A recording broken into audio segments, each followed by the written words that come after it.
Michael Griffin, Clerk Treasurer for Highland. Jim Days, Porter County Commissioners. Mike Rosenbaum, LaPorte County Council. Jack Gerald, Thomas Snyder, Town Council. Richard Hardwick, Bearville Town Council. Rob Hudson, Tyler Huber. Kelly Brown. Lord Omar, Clerk Treasurer in Chicago. Tom Beth, Tom Western Council. Bob Carnahan, Cedar Lake Town Council. Joseph Herr, Mayor, City Wayne. Rick Powers, Deputy Commissioner in Northwest in the Woodland District. Roll call by Old Town Council.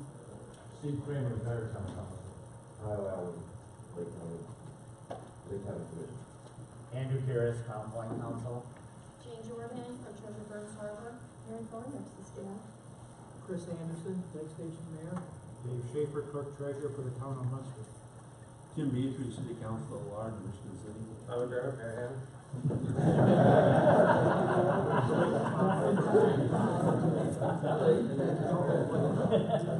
Jim Chung, Chesterton Town Council. George Topple, Union Township Trustee, Porter County. Karen Freeman Wilson, Mayor of Darien. Ethan Lowe, pinch-hitting for Dave Halifax. Great. And Brian, you just introduce yourself. Brian Sedgwick, City of Porter. Wonderful. Great. The public comment, and I don't see Jim Nowacki here today, so, and there's no blue sheet, so there's no public comment. Pardon?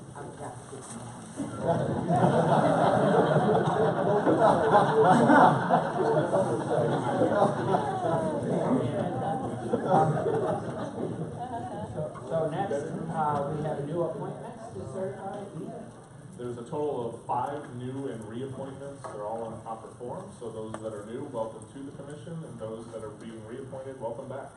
Wonderful. Next, we have a presentation of the Norm Tufford Award.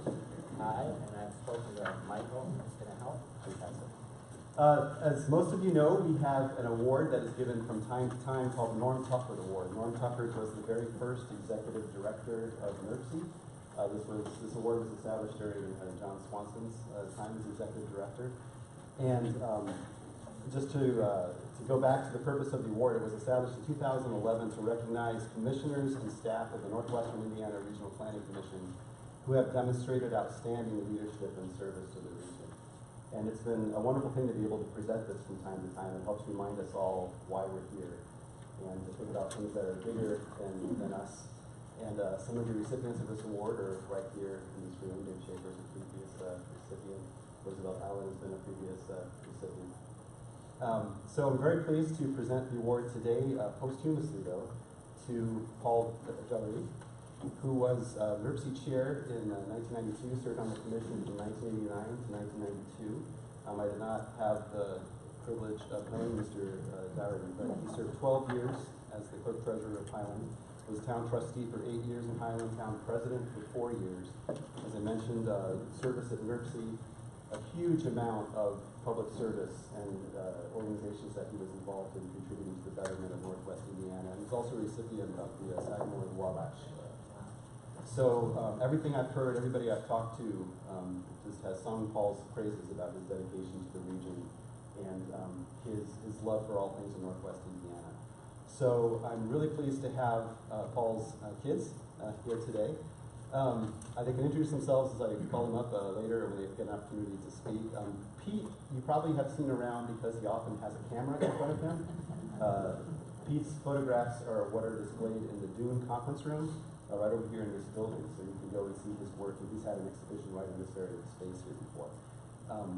Just so you might have seen some, you might have seen other of these kids. But I'm going to ask them to come up. But I also know John Swanson is here in person, who nominated Paul for this award. I know John would like to say a comment. I believe Michael Griffin would like to say a comment. So if I could have all of you come on up, and maybe over here near where the microphone is. And John, if you want to come on up. And Michael, either. Yes, I'm the successor. And actually, it is 12 years in the council. He just had one term broken up, so it was 12 council member and 12 as clerk treasurer. Same. No, although he could have. If anybody could have done it, it would have been him. John is the one who nominated. Would you like to start off? Yes. Welcome, John Swanson, back to NIRPC. Yes.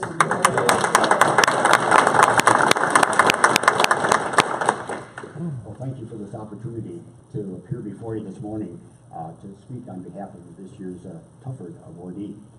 And I've got to admit, when Dave Schaefer conceived this award, way back when, must be about 8 or 9 years ago, he and I worked on it and established criteria that it was to be given to a NIRPC commissioner, a NIRPC staff member, who had demonstrated several outstanding qualifications.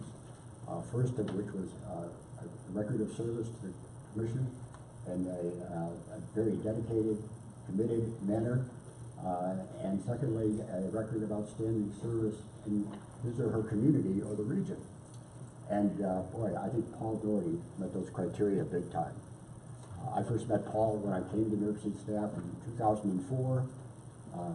He had since left his position on the commission. Michael Griffin was then and is now the Highland representative. But Paul stayed on after having served as a commissioner, was vice chair of the Transportation Policy Committee when I started. And I had a chance to work with him for several years until he went off the committee. But then I had regular occasion to meet with Paul because he was very, very active in Northwest Indiana. And I found out a number of things that I thought really distinguished him. First, that he was a longtime member of the Highland Council, both as a trustee and president, and he was also a predecessor or precursor to Michael Griffin as clerk treasurer. He was president of the Indiana League of Municipal Clerks and Treasurers, and then he was involved in a number of not-for-profit organizations throughout Lake County and the region. He was president of Catholic Charities of the Diocese of Barrie, which I'm very partial to, but he also served on the boards of directors of organizations like ARC Northwest Indiana, Salvation Army, and Lake Area United Way. Beyond that, I found out that he also was very active in his parish, which is Lady of Grace, I believe, in Highland. I had occasion to meet with Father Moser, the pastor, and he said he wished he had more people like Paul in the pews, except Paul usually wasn't in the pews because he was a Eucharistic minister or also the usher that day, so it's hard to keep a good man down, as they say. But Paul was also a veteran, serving in World War II, and he joined the post of both the VFW and American Legion in this area. And I'd like to share with you just a brief experience I had with Paul Doherty that made quite an impression on me. When Norm Tufford died 10 years ago, I was asked by the Tufford family to give a eulogy at Norm's funeral service. And I had worked on my presentation, I felt pretty good about it. And the day before the funeral, I came down with a fever of about 104 degrees, was 8 feet over, and said, oh boy, I got the flu and big time. So one of my staff members who was going to the funeral was asked, I asked him if he could just pass on my presentation to the Tufford family, and they could do with it as they wished. Well, Paul Doherty stepped up and gave the eulogy I had prepared for Norm. And my understanding is he added a few comments and remarks in his own personal way, and probably did a better job than I could have done, because he also spoke from the heart, because he knew Norm very well. So I'm very pleased that Paul was chosen as this year's awardee. I wish he were here personally to accept the award, but we lost Paul this past summer.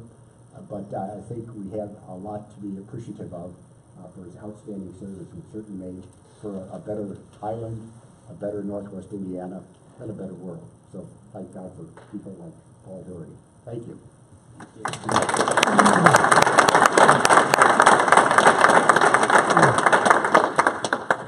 As John revealed, he was the past clerk treasurer of Highland. I was his immediate successor when Paul announced his intention to retire.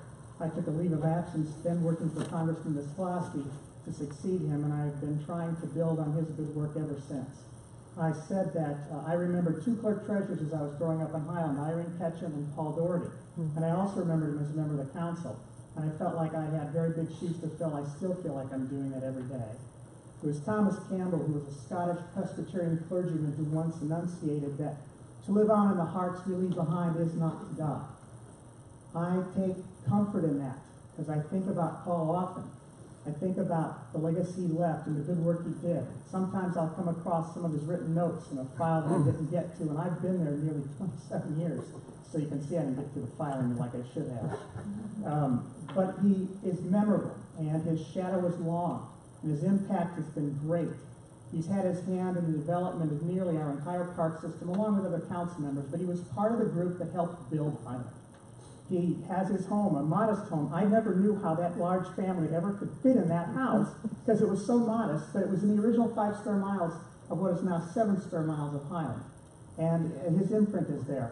He also was very proud of his years. Most of his career, he was a security person with Indiana Bell and responsible for the security when presidents would come into town. And he was very proud of his relationship with that.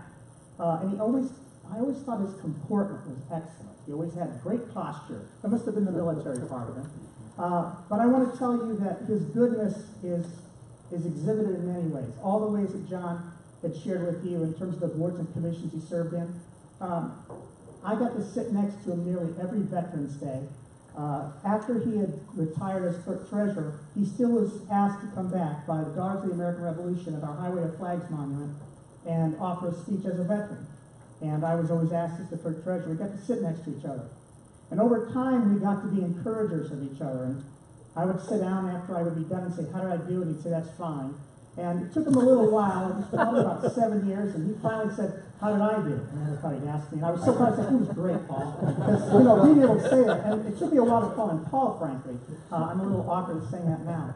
I feel very fortunate to have grown up in Highland because the leadership that he and others exhibited there made the town wonderful. I just hope that we do his legacy right by doing the right kinds of things and being forward-thinking as he was in all the ways that he served.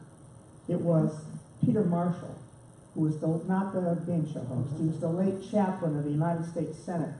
He once said that we shouldn't really measure people's lives in terms of their duration. Rather, we should measure it in terms of donation. And although Paul had a long life, I would have been very grateful that he could be here longer, as John said. Because his influence was great, and he still had a lot to offer. But in Paul's case, whatever he may not have had in duration, although it was long, what really mattered in his life was his donation and how he gave of his life fully. In the common scripture of our faith, his faith and mine, it's the Apostle Paul who teaches us in Romans that we are to make of our lives a living sacrifice, holy and acceptable, which is our reasonable service. He says this to the Romans in that letter. That was Paul's life. He did make of his whole life a living sacrifice. And I could tell you all the great things he's done in town, all the new and numerous ways he contributed to regionalism, being a chairman here, past president of the league. But in my mind, for all those kinds of things, it is my opinion that his most enduring and meaningful legacy, beyond the memories he leaves in all of our hearts, is his children. Because the great citizens that they are, they live on as his most perfect legacy. Thank you.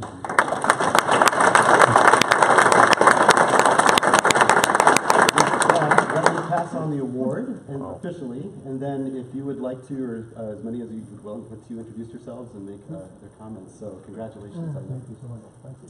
Thank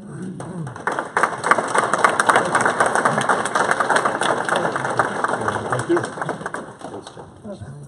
Well, on behalf of the Doherty family, we thank you very much, John, for the nomination, Ty for all the contact, Michael for all your beautiful words, and my family. Some of us are here today. Outside of all the work my dad did, he did have time. My mom and dad did have time to make about 6 kids, and they did a great job with that. But my older brother Paul's here, tall Paul. My sister Beth. Hi. And my brother John. Oh, John. Bill. Yeah. They really don't. So many of us family. Okay. Phil.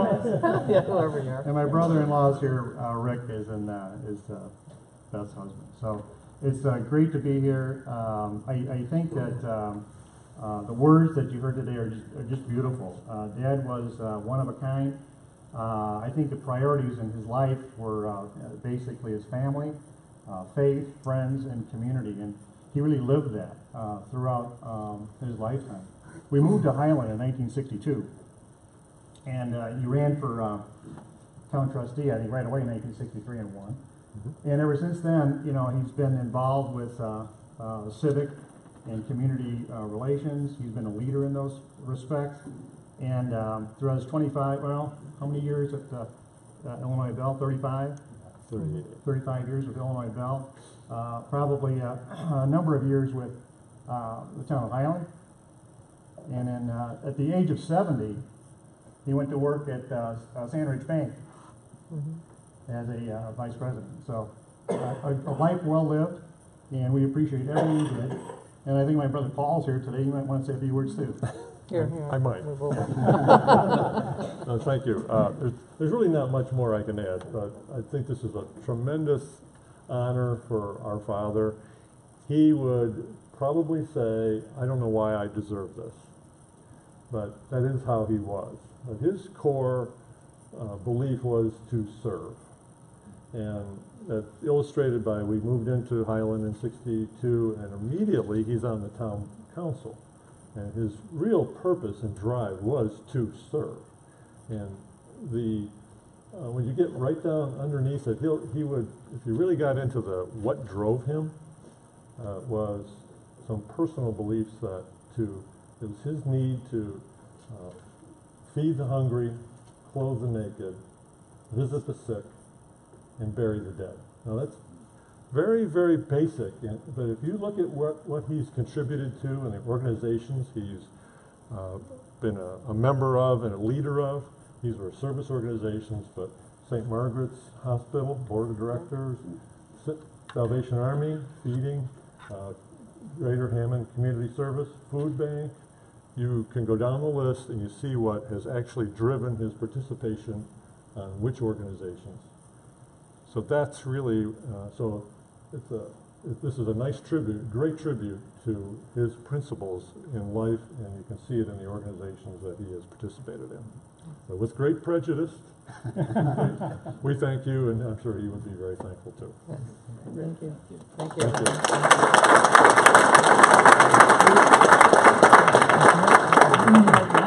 Yeah. Thank you very much. Well, thank you. A great honor. Appreciate it. Yeah. Good to see you. Thank you, Michael. Absolutely. Yep. Oh, very good. Thanks, Jeff. Get a picture of all of you. All right, that'd be great. We'll get a- Nice and tight. Yeah.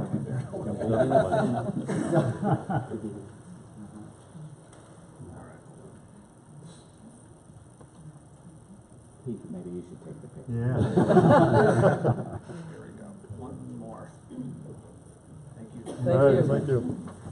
There you go.